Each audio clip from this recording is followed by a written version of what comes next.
अस्सलाम वालेकुम स्टूडेंट्स, तो कैसे हैं आप सब।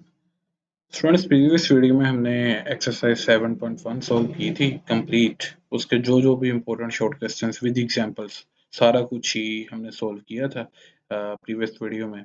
इस वीडियो में हम स्टार्ट करने वाले हैं 7.2। इसके जितने भी शॉर्ट क्वेश्चंस हैं वो हम सॉल्व करेंगे इस वीडियो में। ऑलमोस्ट ये सारी ही एक्सरसाइज बन जाती है। इस एक्सरसाइज में कोई भी क्वेश्चन लॉन्ग क्वेश्चन के लिए तो नहीं बनता, तो ये सारे ही क्वेश्चन जो हैं ये शॉर्ट क्वेश्चन के लिए इंपॉर्टेंट है। 7.2 जो है वो कंप्लीट शॉर्ट क्वेश्चंस के लिए इंपॉर्टेंट है। क्वेश्चन नंबर 1 से स्टार्ट करते हैं। आपके पास यहाँ पे 3 पॉइंट्स आपको दिए गए हैं। एक ए पॉइंट है, एक बी पॉइंट है और एक सी पॉइंट है। आपने करना क्या है, ए बी वेक्टर फाइंड करना है। दूसरे पार्ट में आपने 2ab minus C B find करना है। तीसरे पार्ट में आपने 2cb माइनस 2ca फाइंड करना है। तो आप अगर यहाँ पे काउंट करें तो 3 वेक्टर्स हैं आपके पास टोटल। एक ए बी वेक्टर है, एक सी बी वेक्टर है और एक सी ए वेक्टर है। आप इन तीनों वेक्टर्स को पहले फाइंड कर लें। किस तरह? आप सबसे पहले लिखें कि आपके पास गिवन पॉइंट्स क्या हैं। A, B and C are given points.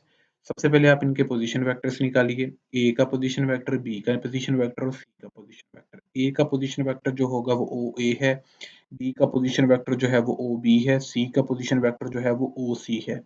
ठीक है।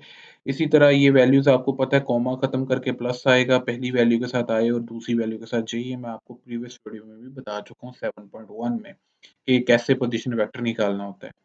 पहली वैल्यू के साथ आए और दूसरी वैल्यू के साथ ये जो वाई कोऑर्डिनेट की वैल्यू है उसके साथ जे और कॉमे की जगह प्लस। ये आपके पास पोजीशन वेक्टर्स आ चुके हैं तीनों पॉइंट्स के। तो अब हम फाइंड करते हैं सबसे पहले A B vector. A B vector find करने के लिए आपने बी पॉइंट के पोजीशन वेक्टर में से ए पॉइंट के पोजीशन वेक्टर को माइनस करना है, यानी ओ बी माइनस ओ ए करना है। ये ओ बी की वैल्यू है, ये ओ ए की वैल्यू है। बाहर नेगेटिव का साइन है, अंदर अलामतें चेंज कर देंगे। माइनस आए है, माइनस टू आए है, ये माइनस थ्री आए बन जाएगा। प्लस का जे है, माइनस का फाइव जे है, ये माइनस का 4j बन जाएगा। इसी तरह आपने सी बी वेक्टर फाइंड करना है, वो इक्वल आता है ओ बी माइनस ओ सी के। ओ बी की वैल्यू आती है माइनस आई प्लस जे, माइनस ओ सी की वैल्यू आती है 2i minus 6j।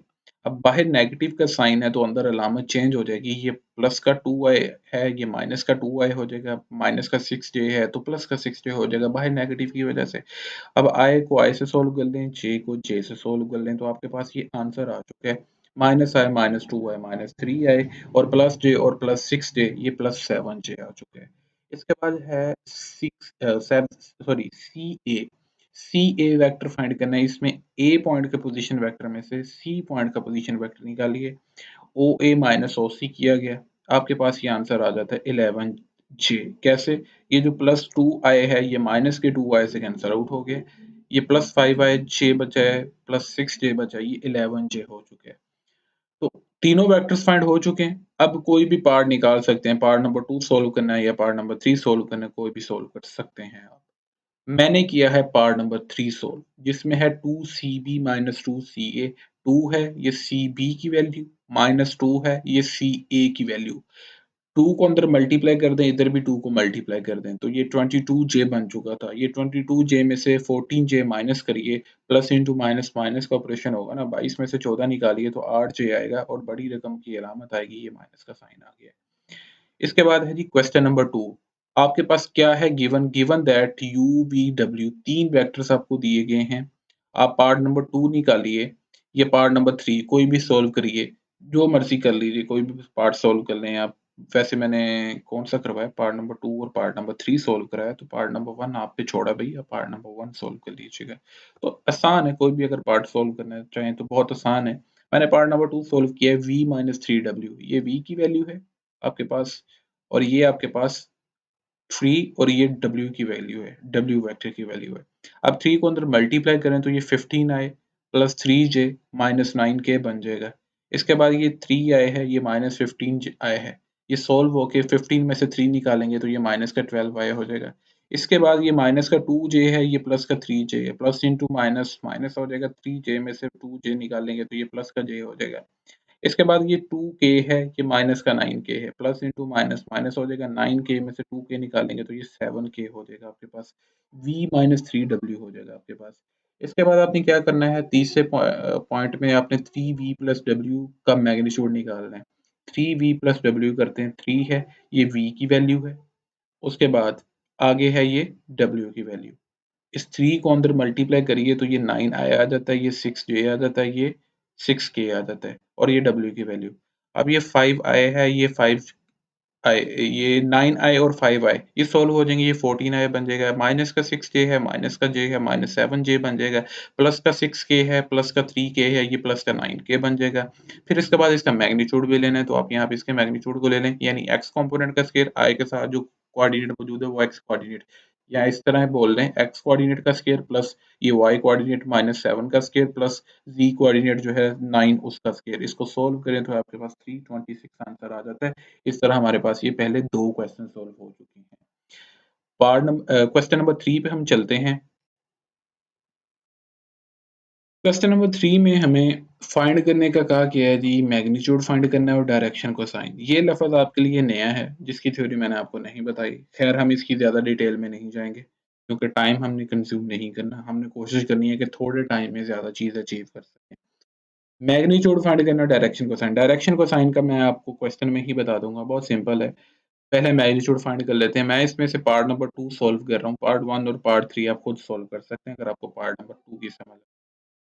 Part number 2 में आपके पास वेक्टर गिवन है i minus j minus k। इसको जनरल फॉर्म के साथ कंपैरिजन करिए, xi plus y j plus zk के साथ। x की वैल्यू 1 आती है, y की वैल्यू -1 आती है, c की वैल्यू -1 आती है। ठीक है? मैग्नीट्यूड का फार्मूला होता है अंडर रूट x कंपोनेंट का स्क्वायर प्लस y कंपोनेंट का स्क्वायर प्लस z कंपोनेंट का स्क्वायर, या x कोऑर्डिनेट का स्क्वायर प्लस y कोऑर्डिनेट का स्क्वायर प्लस z कोऑर्डिनेट का स्क्वायर। x कोऑर्डिनेट की वैल्यू 1 है, y कोऑर्डिनेट की वैल्यू -1 है, z कोऑर्डिनेट की वैल्यू, तीनों का स्क्वायर फॉलो करें तो 3 आ जाता है। अब निकालना है अंडर रूट 3, मैग्नीट्यूड निकल आता है। डायरेक्शन कोसाइन 3 है, cos alpha, cos beta, cos gamma. Cosine function से ही ज़ाहिर है, तो cos alpha, cos beta, cos gamma 3 direction cosines होंगे। कोस अल्फा निकालने के लिए आप वेक्टर के x कंपोनेंट को इसके मैग्नीट्यूड के साथ डिवाइड, आपके पास यहाँ पे x कंपोनेंट क्या था 1 और मैग्नीट्यूड क्या था √3, तो 1/√3 आपके पास पहला डायरेक्शन कोसाइन आ गया। दूसरा डायरेक्शन कोसाइन आपने निकालना है, तो y कंपोनेंट को मैग्नीट्यूड के साथ डिवाइड कर दें। y कंपोनेंट आपके पास क्या है -1 और मैग्नीट्यूड आपके पास क्या है √3, तो ये -1/√3। कोस गामा आपने निकालना है, तो आप क्या करिए, c कंपोनेंट को मैग्नीट्यूड से डिवाइड कर दें, तो -1 को √3 से डिवाइड किया गया, तो आपके पास ये z कंपोनेंट हो चुका है। ठीक है। इसके बाद है क्वेश्चन नंबर 4। जी कंपोनेंट सॉरी कह दिए, ये तीसरा डायरेक्शन कोसाइन हो चुके हैं। 3 डायरेक्शन कोसाइन्स निकाल लिए, बस इतना ही इसका सॉल्यूशन था। क्वेश्चन नंबर 4 है, बहुत इंपॉर्टेंट शॉर्ट क्वेश्चन है, पास्ट पेपर में आ चुका है। ये वाला क्वेश्चन इंपॉर्टेंट है यहाँ से, और ये वाला क्वेश्चन इंपॉर्टेंट है। शॉर्ट क्वेश्चन के तौर पे इंपॉर्टेंट है, ये दोनों क्वेश्चंस पास्ट पेपर्स में आ चुके हैं। क्वेश्चन नंबर 4 है, इसमें आपको गिवन है जी magnitude alpha i plus alpha plus 1 j plus 2 k is equal to 3। यहाँ पे ये मैग्नीट्यूड लेना है, आपको बताया था कि ये जो मोड होता है वो मैग्नीट्यूड का सिंबल होता है। मैग्नीट्यूड आपने कैसे लेना है, अंडर रूट x कंपोनेंट का स्क्वायर प्लस y कंपोनेंट का स्क्वायर प्लस z कंपोनेंट का स्क्वायर। अल्फा का स्क्वायर लेंगे तो अल्फा स्क्वायर आ जाएगा, यहाँ पे अल्फा प्लस 1 का होल स्क्वायर फार्मूला अप्लाई करेंगे आप, alpha square plus 2 alpha plus 1 बन जाएगा आपके पास, और 2 का स्क्वायर लेंगे तो आपके पास 4 आ जाएगा। ठीक है, यहाँ पे a प्लस बी का होल स्क्वायर फार्मूला ओपन किया हमने। अब दोनों साइड्स पे आप स्क्वायर ले लें, क्यों स्क्वायर ले लें, क्यों, ताकि ये अंडर रूट जो है वो खत्म हो जाए। अब यहाँ पे हो जाएगा alpha square plus alpha square, ये 2 अल्फा स्क्वायर हो जाएगा आपके पास। इसके बाद ये जो 2 अल्फा है ये वैसे ही आ जाएगा, 1 प्लस 4 बन जाएगा प्लस 5, ये 3 का स्क्वायर यहाँ पे आएगा। 3 का स्क्वायर नेक्स्ट स्टेप में 9 आता है, तो 9 को उठाकर मैं इसी स्टेप में इधर ले आया, लेफ्ट साइड पे ले आया, राइट से इधर 0 बचा दिया और इधर 9 ले आया। ठीक है, ये माइनस का 9 हो चुका है और ये प्लस का 5 है, ये माइनस का 4 हो जाएगा। अब इन तीनों वैल्यूज में से 2 कॉमन आ रहा है, 2 कॉमन निकाल दिया, alpha square plus alpha minus 2 बचता है अंदर, और इक्वल टू 0, इधर 2 जो है मल्टीप्लाई हो रहा है वो उधर जाके डिवाइड हो जाएगा, alpha square plus plus alpha minus 2 equal आ गया 0 के। अब आपने यहाँ पे फैक्टराइजेशन करनी है, आपको फैक्टराइजेशन करनी आती है, आप 2 को अल्फा स्क्वायर से मल्टीप्लाई करें। ठीक है, 2 अल्फा स्क्वायर हो गया। अब 2 फैक्टर्स हो जाए जिनको मल्टीप्लाई करके 2 अल्फा स्क्वायर बनता हो, 2 एक बार 2 होता है, तो एक फैक्टर हो गया 2 अल्फा, और एक पेयर, 2 पेयर जो आते हैं ना, एक 2 अल्फा है और एक उसमें 1 अल्फा है, इनको मल्टीप्लाई करें तो ये 2 अल्फा स्क्वायर आ जाता है, और इनको आपस में अगर जमा या माइनस करें, यानी ये जमा का ले लें ठीक है, बड़ी वैल्यू जमा की ले लें और छोटी वैल्यू माइनस की ले लें, प्लस इंटू माइनस माइनस हो जाएगा और प्लस का अल्फा भी आ जाएगा। तो लिहाजा जहाँ पे दरमियान में प्लस अल्फा लिखा हुआ उसकी जगह ये 2 फैक्टर्स यूज़ कर दें, प्लस 2 अल्फा और माइनस का 1 अल्फा यानी माइनस अल्फा। तो यहाँ पे आ जाएगा आपके पास प्लस 2 अल्फा माइनस अल्फा। मैं आपको दिखाता हूँ ये कहाँ पे ये चीज़ आएगी। ये लें, प्लस 2 अल्फा माइनस अल्फा। इन 2 में से कॉमन निकलेगा, अल्फा कॉमन आ गया तो अंदर बच गया अल्फा प्लस 2। इन 2 में से कॉमन आएगा, यहाँ से -1 कॉमन आ गया बाहर तो अल्फा प्लस 2 बच गया। अब अल्फा -1 सेपरेट कर दिया जाएगा, अल्फा -1 एक फैक्टर हो गया और अल्फा प्लस 2 फैक्टर हो गया। इसको अलग 0 के इक्वल रख लें, इसको अलग 0 के इक्वल रख लें। अल्फा की वैल्यू 1 और -2 आ गई है आपके पास। ये क्वेश्चन नंबर 4 हमने सोल्व कर लिया। इसके बाद है क्वेश्चन नंबर 5। ये भी शॉर्ट क्वेश्चन इंपॉर्टेंट है। ये एक ही रो में है, ठीक है? ये शॉर्ट क्वेश्चन इंपॉर्टेंट है। 7वां शॉर्ट क्वेश्चन, छठा शॉर्ट क्वेश्चन, ये सारे शॉर्ट क्वेश्चन जो हैं एक ही रो में आपको दिए गए हैं। ये शॉर्ट क्वेश्चन इंपॉर्टेंट है। तो इस एक्सरसाइज को हमने मैक्सिमम करना है क्योंकि ये सारी एक्सरसाइज शॉर्ट के लिए, इसमें लॉन्ग तो है कोई नहीं। खैर लॉन्ग वैसे भी आपने करने नहीं क्योंकि वो छठे चैप्टर के साथ उसका पेयर होगा, तो छठा चैप्टर आपके लिए मुश्किल है, मोस्टली स्टूडेंट्स के लिए मुश्किल होता है। तो पांचवा क्वेश्चन है जिसमें आपको गिवन दिया है, एक वेक्टर दिया है वी वी वेक्टर दिया है। उसने यहाँ पे ये कहा है कि आप यूनिट वेक्टर फाइंड करें, find a unit vector in the direction of V vector. आप वी वेक्टर लिख लें, सबसे पहले उसका मैग्नीट्यूड निकाल लें। मैग्नीट्यूड उसका आ रहा है एक्स कंपोनेंट का स्क्वायर प्लस वाई कंपोनेंट का स्क्वायर प्लस जी कंपोनेंट का स्क्वायर, तो उसका मैग्नीट्यूड आ रहा है √6। अब आपने फाइंड यहाँ पे क्या करना है, एक यूनिट वेक्टर फाइंड करना है in the direction of v। Let u is the unit vector in the direction of v। उसको किसी और लेटर से भी डिनोट कर सकते थे, ये मैंने एग्जांपल में भी आपको बताया। Let u is the unit vector in the direction of v। ये एक्सरसाइज 7.1 के क्वेश्चन के रिलेटेड है, उसकी एग्जांपल्स के रिलेटेड। तो u unit vector will be equal to v vector over v vector का मैग्नीट्यूड। ये v वेक्टर ऊपर और v नीचे वेक्टर का मैग्नीट्यूड। और आगे क्या करें, तीनों का बटा अलग अलग कर दें। यहाँ पे 1 आए, 1 के बटे में √6 अलग लिख दें, 2 के बटे में √6 अलग लिखते हैं, यहाँ -1 है इसके बटे में 1/√6 अलग लिख दें। ये आपके पास क्वेश्चन नंबर 5 हो चुका है। इसके बाद है आपके पास क्वेश्चन नंबर 6। इसमें आपको 3 वेक्टर्स दिए गए हैं ए, बी एंड सी। आपने फाइंड क्या करना है, कहता है find a unit vector parallel to 3a minus 2b plus 4c। कहता है इस वेक्टर के पैरेलल एक यूनिट वेक्टर निकालो। एक ये नया वेक्टर है, यानी 3 वेक्टर्स आपको गिवन थे a, b और c। इन तीनों वेक्टर्स को मिला के एक नया वेक्टर बन रहा है। आप इस वेक्टर को आप u, v, w जिससे भी ज़ाहिर कर दें। मैं लेट्स सपोज इसको u से ज़ाहिर कर देता हूँ। इसको u से डिनोट कर दिया है। तो पहले हम इसको फाइंड करते हैं 3a minus 2b plus 4c को। पहले आप लिख लें गिवन वेक्टर्स कौन-कौन से a, b और c है। आपने लेट कर लिया कि u आपका इक्वल है 3a minus 2b plus 4c के। अब 3 है ये a की वैल्यू हो गई, -2 है ये b की वैल्यू होगी, फिर आगे +4 है ये c की वैल्यू होगी। अब आप 3 को अंदर मल्टीप्लाई करें, इधर -2 को अंदर मल्टीप्लाई करें, इधर +4 को मल्टीप्लाई करें। तो आप यहाँ पे सोल्व करके यहाँ तक पहुँच जाएँगे। आई होप कि आप सोल्व कर लेंगे। i को i के साथ सोल्व करना है, j को j के साथ सोल्व करना है, k को k के साथ सोल्व करना है। अगर आपने 7.1 समझी है, ये पीछे क्वेश्चन देख लें, तो हमने सिंपली एडिशन सब्ट्रैक्शन करना है यूनिट वेक्टर्स का, तो आप इजीली कर सकते हैं। फिर एक दफ़ा इसको देख लें, अगर फिर भी आप कहीं पे किसी पॉइंट पे ये मल्टीप्लिकेशन में या एडिशन सब्ट्रैक्शन करते हुए समझ नहीं आती तो आप कमेंट पूछ लीजिएगा। अब हमारे पास ये u जो वेक्टर आ चुका है 17i plus 13j minus 10k। अब आपने क्या फाइंड करना है जी, इसमें उसने कहा था कि एक यूनिट वेक्टर फाइंड करें जो इस u वेक्टर के पैरेलल होगा। तो उस वेक्टर को आप v से डिनोट कर दें, दिस इज v वेक्टर। तो let v is a unit vector parallel to u। v vector आपने फाइंड कैसे करना है, v क्या है, यूनिट वेक्टर। तो यूनिट वेक्टर फाइंड करने का एक ही फार्मूला है कि गिवन वेक्टर जो हो आपके पास, यहाँ पे गिवन वेक्टर कौन सा है, u वेक्टर, उसको उसके मैग्नीट्यूड के साथ डिवाइड कर दो। अब u वेक्टर तो आ चुका है, ये गिवन था हमारे, यानी कि हमने निकाल लिया, ठीक है। इसका यूनिट वेक्टर u जो है वेक्टर वो गिवन है, इसके यूनिट वेक्टर को फाइंड करना है, उसको हमने v से डिनोट कर दिया। आप किसी और से भी डिनोट कर सकते थे, w x y नहीं, w से डिनोट कर सकते थे, p q r जिससे मर्जी डिनोट कर सकते थे। तो ये v हो चुके हैं वेक्टर, वो यूनिट वेक्टर है, पैरेलल है u के। तो v वेक्टर यानी यूनिट वेक्टर कैसे निकलना है, वेक्टर डिवाइड बाय वेक्टर का मैग्नीट्यूड। u वेक्टर जो गिवन है उसको उसके मैग्नीट्यूड से डिवाइड करना है। अभी हमारे पास मैग्नीट्यूड नहीं है। इसके x कंपोनेंट का स्क्वायर प्लस y कंपोनेंट का स्क्वायर प्लस g कंपोनेंट का स्क्वायर, इसको सोल्व किया, आंसर आपके पास आता है √558। अब ये √558 आया है, इस मैग्नीट्यूड को v वेक्टर से इस फार्मूला में डिवाइड कर दें। ऊपर यहाँ पे लिखें u वेक्टर और नीचे u वेक्टर का मैग्नीट्यूड लिख दिया। 17 के बटे में √558 अलग आ गया, 13 के बटे में अलग आ गया, 10 के बटे में अलग आ गया। आपके पास ये v वेक्टर का आंसर आ चुका है, जो कि यूनिट वेक्टर है u वेक्टर के पैरेलल। ओके जी, ये आपके पास मैंने सोल्व कर दिया है आपको क्वेश्चन नंबर 6। इसके बाद है क्वेश्चन नंबर 7, बहुत ही इंपॉर्टेंट क्वेश्चन है, बहुत ही इंपॉर्टेंट क्वेश्चन नंबर 7 है। ये शॉर्ट क्वेश्चन इंपॉर्टेंट है। क्वेश्चन नंबर 7 में क्या है कि कहता है find a vector whose magnitude is 4, जिसका मैग्नीट्यूड आपको दिया है जो कि 4 के इक्वल है और वो पैरेलल है एक और गिवन वेक्टर के। यानी यहाँ पे दो वेक्टर्स हैं, एक वेक्टर आपने फाइंड करना है और एक वेक्टर आपको गिवन है। जो वेक्टर आपने फाइंड करना है, फाइंड अ वेक्टर, उसने कहा एक वेक्टर फाइंड करना है, वो आपका रिक्वायर्ड वेक्टर होगा, उसका मैग्नीट्यूड दिया है 4 के इक्वल। उस रिक्वायर्ड वेक्टर को किसी भी लेटर से डिनोट कर दें, मैंने यू से डिनोट किया, let you is required vector. Given क्या है? गिवन ये है कि u का मैग्नीट्यूड उसने 4 के इक्वल दिया है, यानी कि बताया है कि magnitude of u vector is 4। Okay, इसके बाद उसने कहा जी कि is parallel to this given vector, ये आपके पास गिवन है, इसको भी किसी लेटर से डिनोट कर दें, इसको मैंने v से डिनोट कर दिया, ये आपके पास गिवन था क्योंकि इसके कोऑर्डिनेट्स आपको गिवन दिए गए हैं, इसके कंपोनेंट्स आपको पता है, ये गिवन वेक्टर है। इसका निकालें आप मैग्नीट्यूड, कैसे? अंडर रूट एक्स कॉम्पोनेंट का स्क्वायर प्लस वाई कॉम्पोनेंट का स्क्वायर प्लस जी कॉम्पोनेंट का स्क्वायर, ये आपके पास 7 आ जाएगा।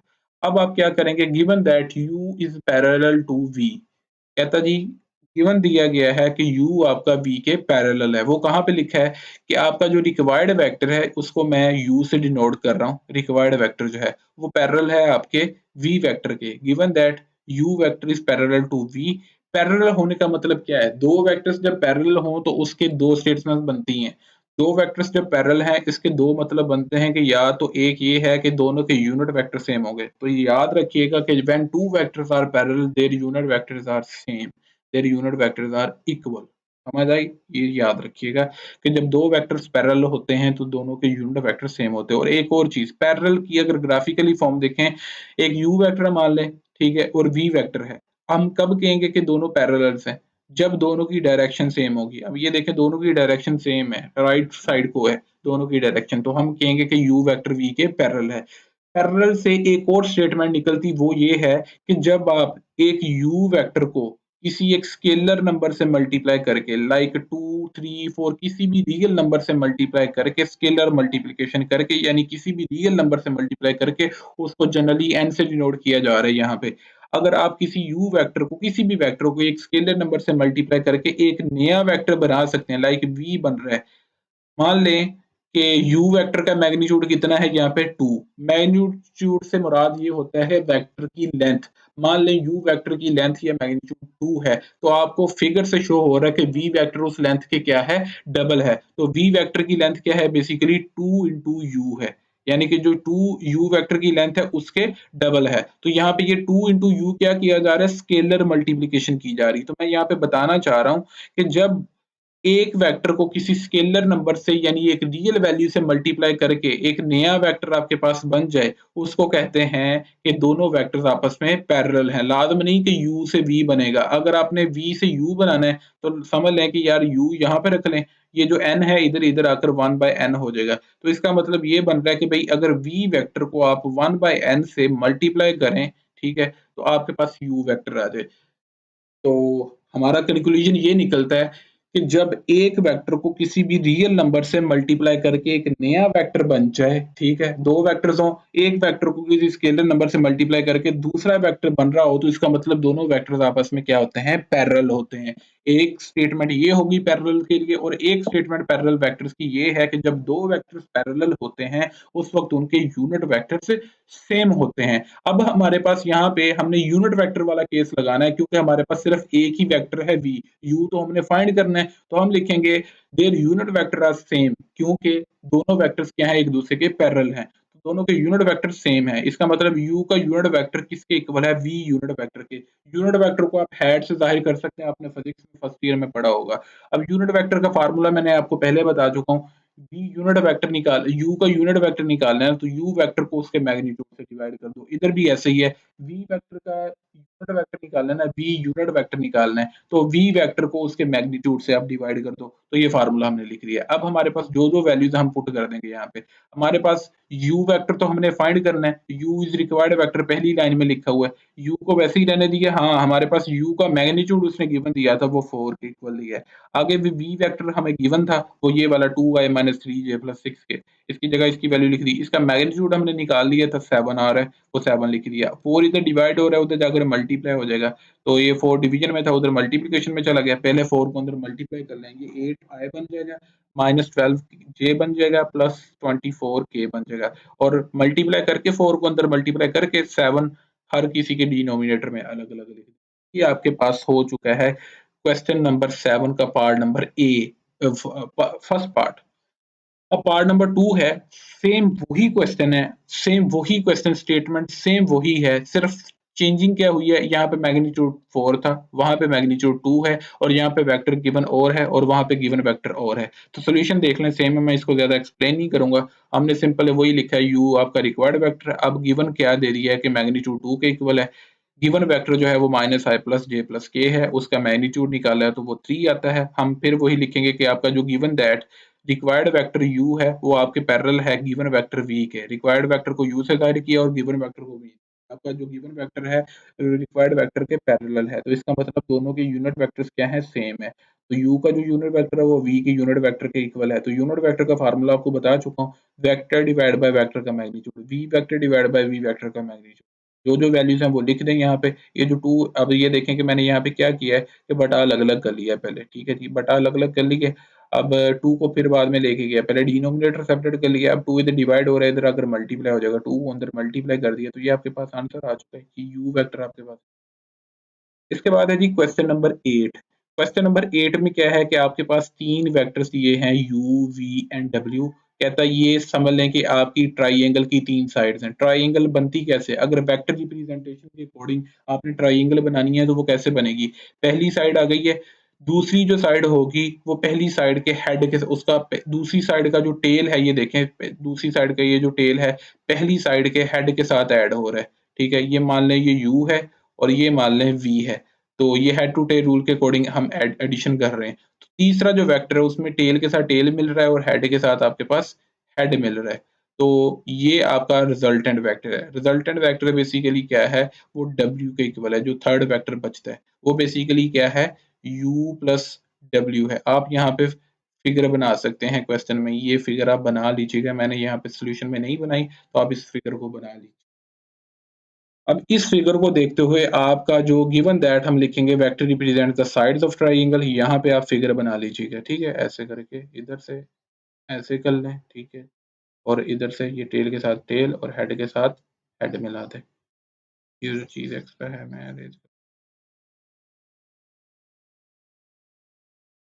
ये ले, ये आपका W है, ये आपका U है, ये आपका V है। जो आपका W वेक्टर आ रहा है वो आपका रिजल्टेंट वेक्टर आ रहा है, बेसिकली U और V के सम के इक्वल आ रहा है। अब आप सोच रहे होंगे कि भाई हम लाजम है कि U और V को ही यहाँ पे रखना है, हम W को इधर रख सकते थे, U को इधर रख सकते थे, क्यों नहीं किया ऐसे। यहाँ पे U रख दी है, यहाँ पे V रख दी, यहाँ पे W रिजल्टेंट बना दिए, क्योंकि आप इनके कंपोनेंट्स को ऐड करके देखें, 2 और ये -1, इसको ऐड करके क्या बनता है, 1 आए, ये 1 आया आ रहा है। ये 3j प्लस 3j कितना बन रहा है, 6j, ये 6j बन रहा है।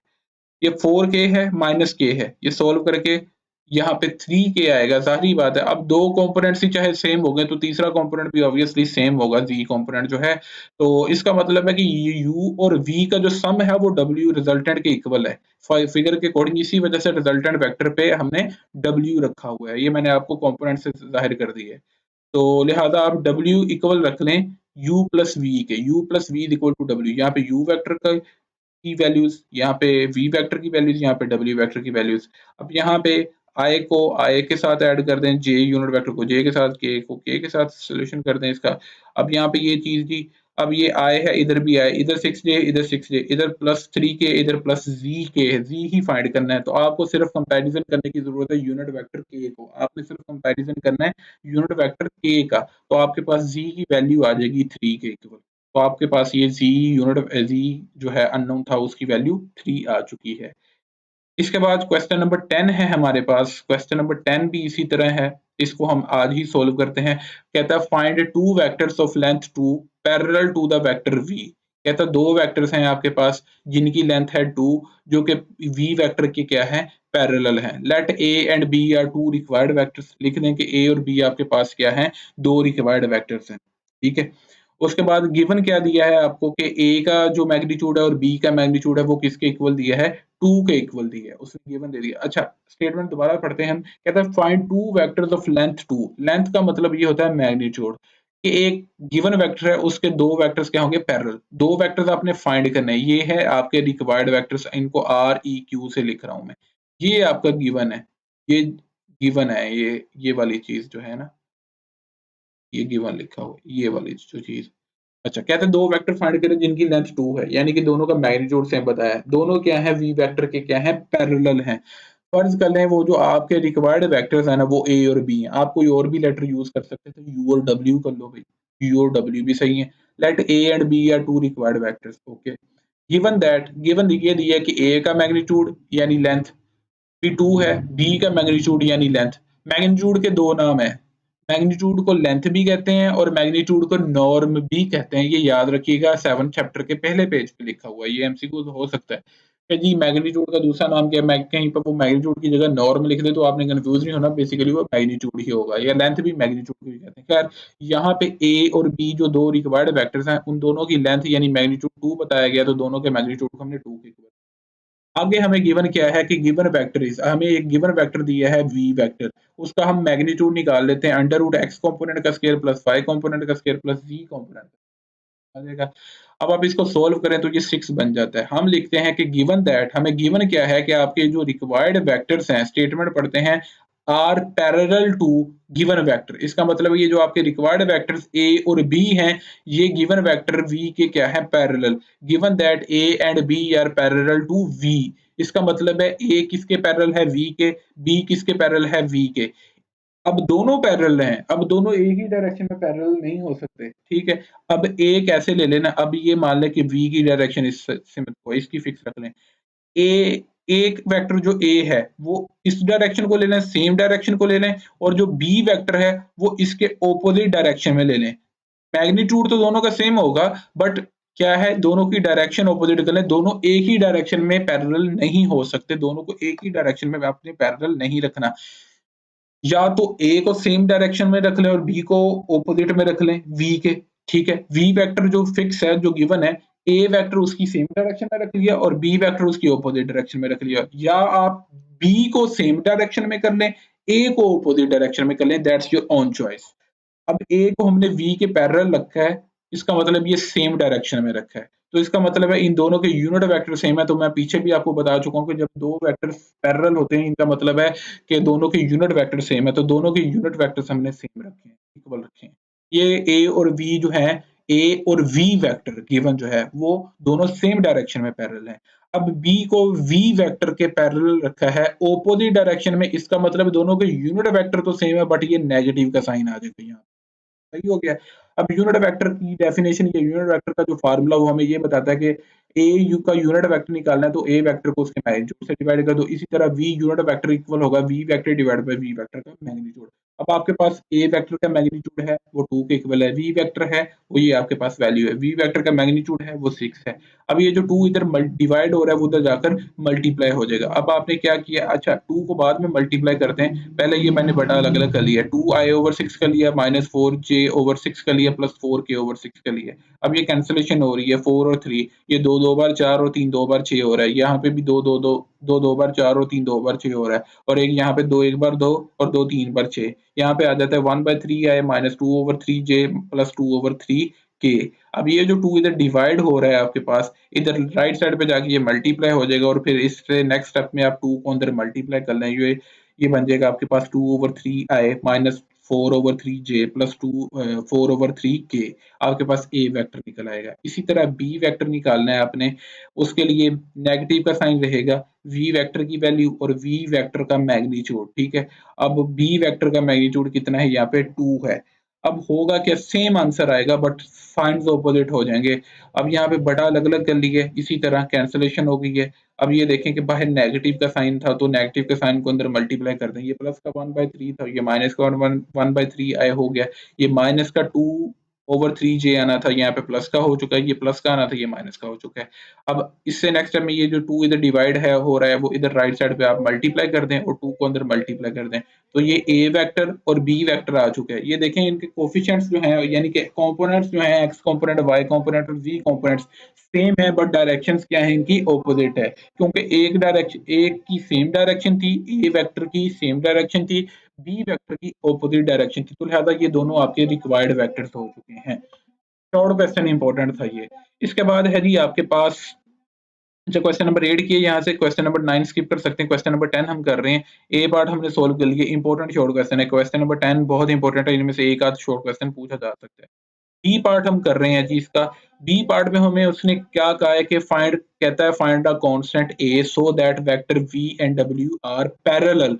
अब ये पैरेलल वाली स्टेटमेंट कौन सी होगी कि आप लिखें given vectors are V and W, given that V and W are parallel. अब यहाँ पे पैरेलल वेक्टर्स हैं, अब हमने यहाँ पे मैग्नीट्यूड निकालने नहीं बैठ जाना। अब मैंने आपको पहले बता चुका हूँ कि जब दो वेक्टर्स पैरेलल होते हैं तो पे दो स्टेटमेंट फॉलो होती हैं, इंप्लीमेंट होती है। एक ये कि दोनों के यूनिट वेक्टर सेम है, दूसरी स्टेटमेंट ये है कि एक वेक्टर के साथ किसी भी स्केलर नंबर को मल्टीप्लाई करके एक नया वेक्टर बन सकता है, यानी कि W को N से मल्टीप्लाई करें तो V बन सकता है, या V को W से मल्टीप्लाई करें तो N बन सकता है। आप इसको ऐसे भी लिख सकते थे simply, W is equal to NV, ये कोई प्रॉब्लम नहीं है, सेम आंसर आएगा, इसका कोई, आप इस तरह भी लिख सकते थे। यानी जब दो वेक्टर्स पैरेलल होते हैं इसका मतलब है दोनों वेक्टर में से एक वेक्टर किसी भी स्केलर नंबर से मल्टीप्लाई करके दूसरा वेक्टर बना रहा है, यानी कि W को एक स्केलर नंबर कोई भी रियल नंबर से मल्टीप्लाई करके, अभी हमें n की वैल्यू नहीं पता, हमें पहले n फाइंड करना पड़ेगा, n से मल्टीप्लाई करके हमारे पास v वेक्टर आ सकता है। तो हम क्या करेंगे, यहाँ पे v वेक्टर की वैल्यू लिखें, यहाँ पे n और आगे w वेक्टर की वैल्यू लिखें, फिर आगे n को अंदर मल्टीप्लाई कर दें, ये n a i हो जाएगा, ये 9 n j हो जाएगा, ये 12 n k हो जाएगा। अब हम दोनों साइड्स पे यूनिट वेक्टर्स को कंपेयर करते हैं। सबसे पहले i को i से कंपेयर करें, इधर i का जो x कंपोनेंट है वो n i है, इधर i का जो x कंपोनेंट है वो 1 है, तो लिहाजा 1 बराबर आ गया n a के, n i कह दिया n a के। अब यहाँ से n की वैल्यू निकाल रहे हैं या a की वैल्यू निकाल रहे हैं, ठीक है, a निकालना है आपने, तो a इधर रहने दें, n उधर जाकर डिवाइड कर दिया, इक्वेशन नंबर 1 बन गई है, क्योंकि यहाँ पे ना आपके पास a मौजूद है ना आपके पास n मौजूद है। हालांकि इसमें फाइंड क्या करना था, a मौजूद करना था, ये जो a अननोन है इसको मालूम करना था हमने, ठीक है।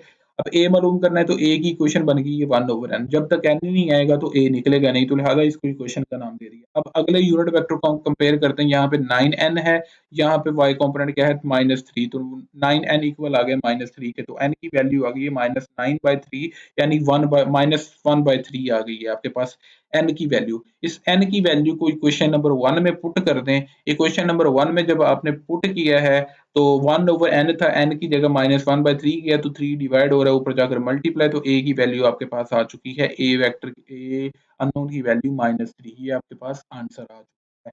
इसके बाद है जी आपके पास पार्ट नंबर सी। इसमें क्या आपने करना है, कहता है जी find a vector of length 5, कहता है एक वेक्टर फाइंड करें जिसकी लेंथ 5 है और v वेक्टर की क्या है वो ऑपोजिट डायरेक्शन में है, ठीक है। अब आप यहाँ पे क्या करेंगे, गिवन दैट v वेक्टर है आपके पास ये, और उसका मैग्नीट्यूड फाइंड कर लें, वो 14 आता है, √14।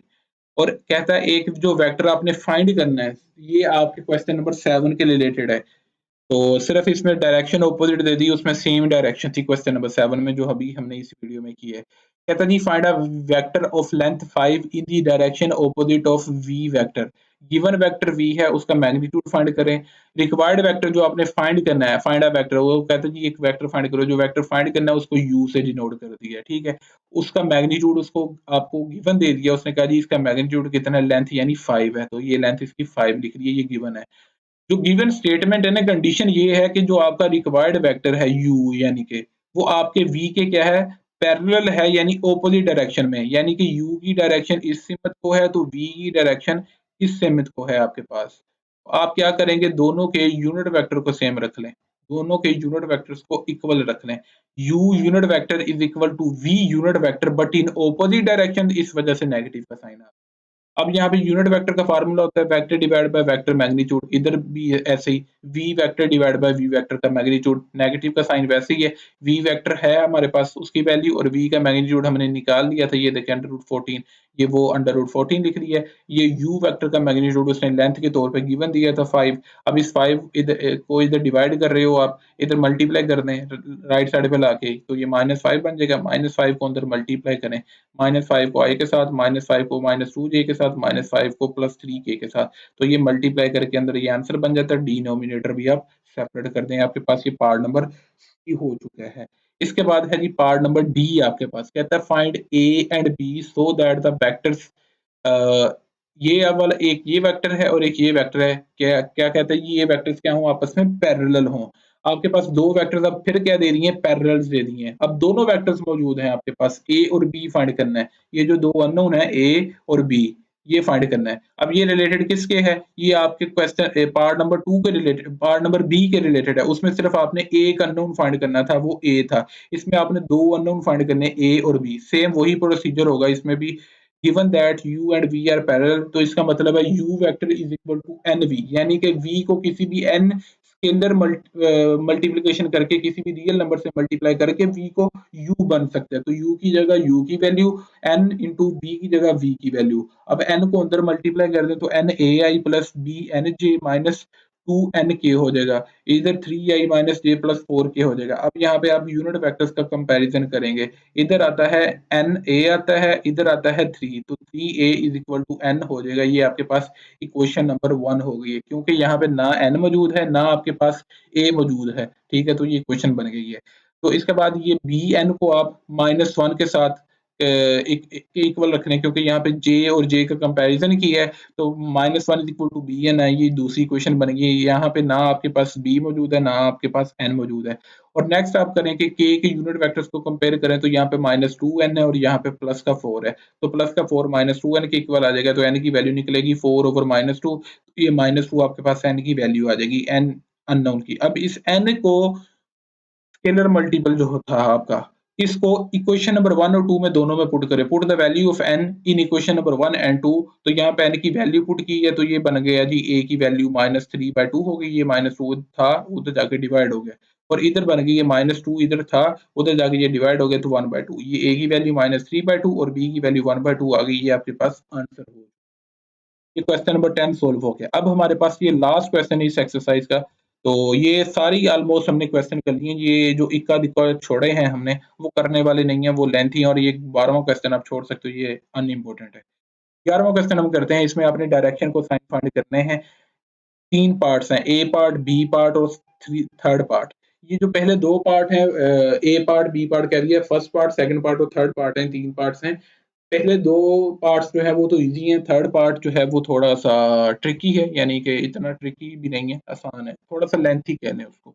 मैं पार्ट नंबर 2 और पार्ट नंबर 3 करवाता हूँ आपको, पार्ट नंबर 1 आप खुद सोल्व कर सकते हैं। पार्ट नंबर 3 में आपको 6i minus 2j plus 6k दिया है, इसको आप लेट कर लें, ये v के इक्वल है। अच्छा, जब भी एक वेक्टर हो, आपने ये पीछे गौर किया होगा कि जब भी आपको कहीं पे भी एक वेक्टर दिया है, तो आप सबसे पहले उसका मैग्नीट्यूड निकालते हो, तो यहाँ पे उसका मैग्नीट्यूड निकाल लिया आपने, उसका मैग्नीट्यूड आता है √41।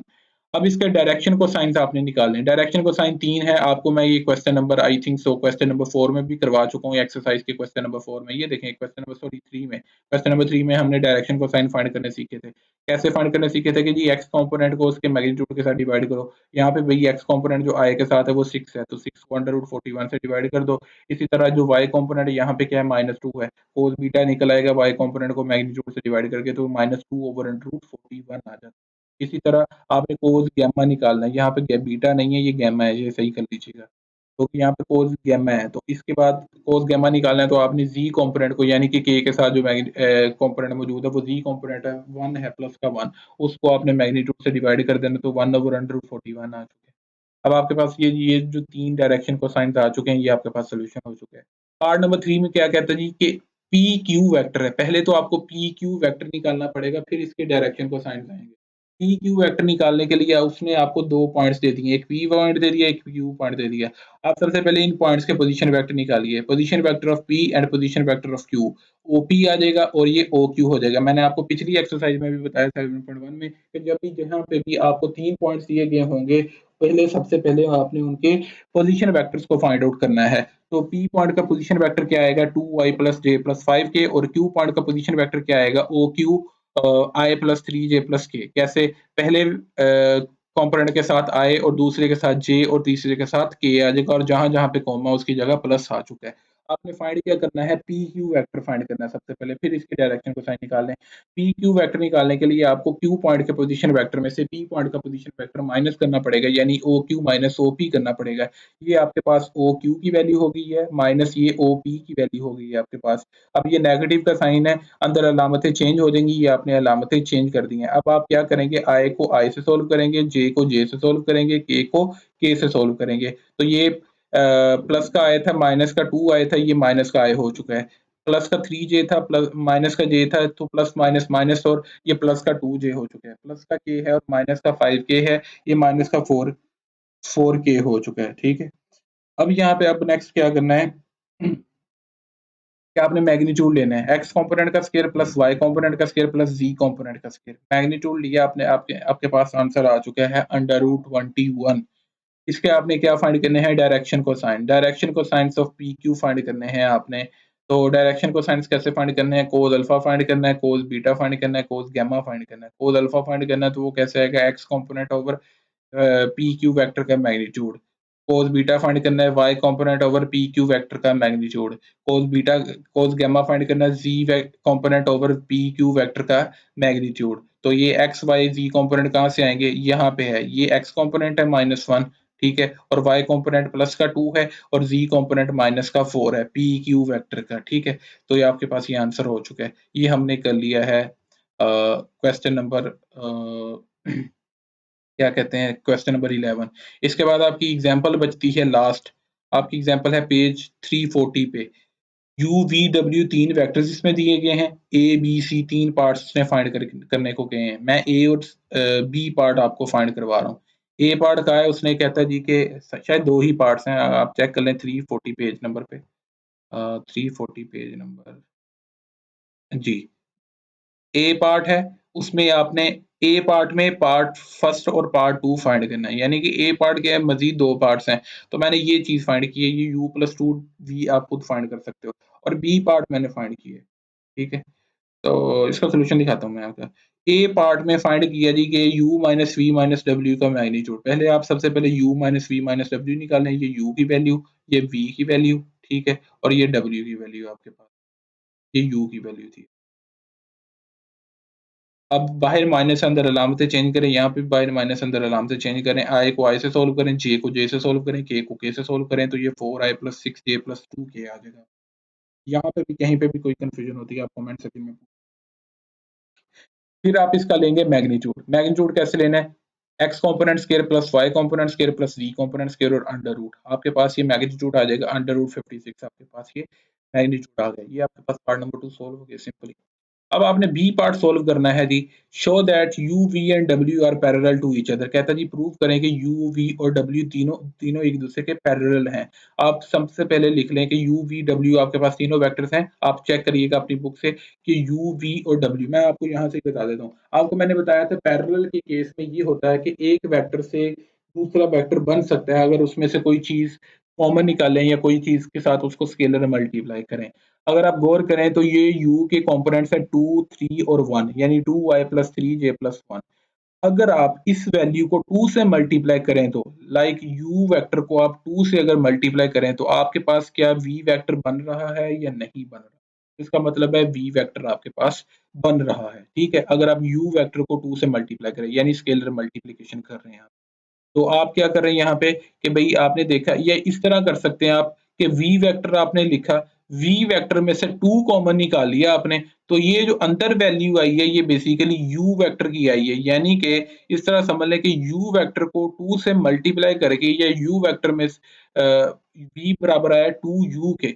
तो हमने यहाँ पे क्या किया, वी वेक्टर लिखा है, हमने गौर किया कि वी वेक्टर में से 2 कॉमन आ रहा है, जब 2 कॉमन निकाला तो अंदर ये जो वैल्यू ब्रैकेट के अंदर बचती है यू की बच गई है, तो वी वेक्टर आ गया इक्वल 2 यू के, तो इसका मतलब वी और यू आपस में क्या है, पैरेलल है। इसी तरह अगर आप डब्ल्यू वेक्टर को गौर करें तो यहाँ पे -3 कॉमन निकल रहा है, पहली वैल्यू नेगेटिव तो इस वजह से नेगेटिव भी कॉमन आएगा, तो अंदर ये जो वैल्यू बचती है ये किसकी वैल्यू बच रही है, फिर दोबारा ये यू वेक्टर की बच रही है, तो W बराबर आ रहा है -3u के, तो इसका मतलब है W और U दोनों क्या है, ये भी पैरेलल हैं, बट ये नेगेटिव साइन होने की वजह से ये क्या है, ऑपोजिट डायरेक्शन में पैरेलल हैं, तो लिहाजा तीनों वेक्टर्स एक दूसरे के क्या हुए, पैरेलल। जब U V के पैरेलल है, आगे U W के भी पैरेलल है, इसका मतलब है तीनों एक दूसरे के क्या हैं, पैरेलल हैं। ये पार्ट इंपॉर्टेंट था, ये एमसीक्यू कह दिए शॉर्ट क्वेश्चन में आ सकता है पास्ट पेपर में, आई थिंक तो मैंने देखा है इसको।